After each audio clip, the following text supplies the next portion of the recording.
Dalam dunia ilmuwan Muslim, terdapat beragam pandangan mengenai hubungan antara sains modern dan Al-Quran. Pandangan ini membentuk beberapa kelompok pemikiran yang berbeda dalam menafsirkan dan mengintegrasikan ilmu pengetahuan dengan ajaran agama. Kelompok Bucelian meyakini bahwa sains modern bersifat universal dan netral. Mereka percaya bahwa segala bentuk pengetahuan ilmiah dapat ditemukan dalam Al-Quran. Tokoh utama dari kelompok ini adalah Maurice Bucaille, seorang ahli bedah asal Prancis yang menulis buku terkenal The Bible, The Quran and Science. Bucaille berargumen bahwa Al-Quran telah mengungkapkan banyak penemuan ilmiah modern sebelum sains itu sendiri ada. Ia percaya bahwa Al-Quran dan sains memiliki keselarasan yang mendalam. Kelompok ini, yang termasuk tokoh-tokoh seperti Ismail Raji Al-Faruqi dan Naqib Al-Atas, berusaha mengadaptasi sains untuk memenuhi kebutuhan dan cita-cita Islam. Mereka berpendapat bahwa sains harus diintegrasikan dengan prinsip-prinsip Islam untuk memberikan manfaat yang lebih besar bagi masyarakat Muslim. Islamisasi pengetahuan melibatkan modifikasi sains agar sesuai dengan nilai-nilai Islam. Ini bertujuan untuk menciptakan pengetahuan yang bermanfaat dan relevan bagi masyarakat Islam. Kelompok ini berfokus pada pengembangan paradigma pengetahuan dan perilaku Islam.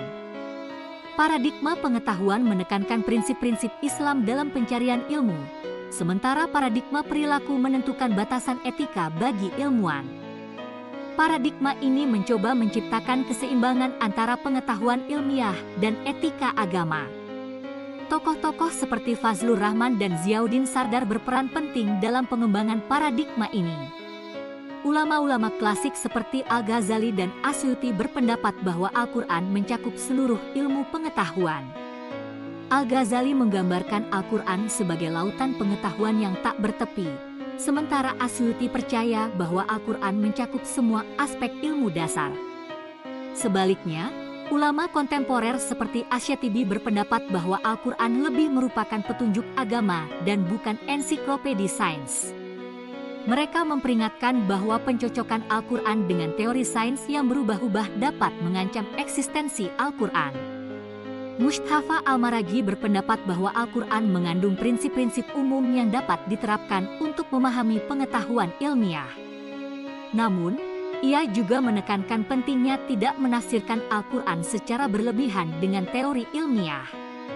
Gulsani menekankan bahwa meskipun Al-Quran bukan ensiklopedi sains, penting untuk memperhatikan pesan ilmiah dalam ayat-ayatnya. Ia mengingatkan agar penafsiran tidak dipaksakan sesuai dengan teori sains yang berubah.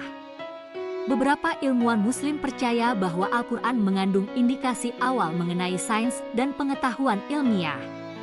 Mereka berpendapat bahwa ayat-ayat tertentu dalam Al-Quran merujuk pada fenomena ilmiah yang baru terungkap oleh sains modern. Sejumlah ilmuwan mengklaim bahwa Al-Quran mencakup penemuan-penemuan modern seperti struktur embrio dan perkembangan alam semesta. Mereka berpendapat bahwa ini menunjukkan keakuratan ilmiah Al-Quran.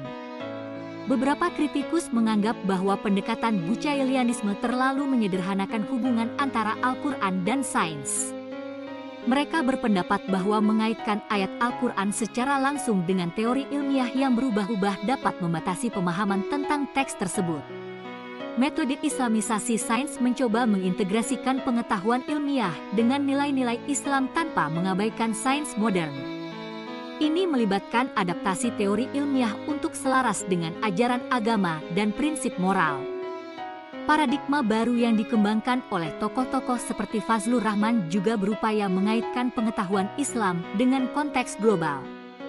Mereka berusaha agar prinsip-prinsip Islam diterima secara internasional dalam dialog ilmiah.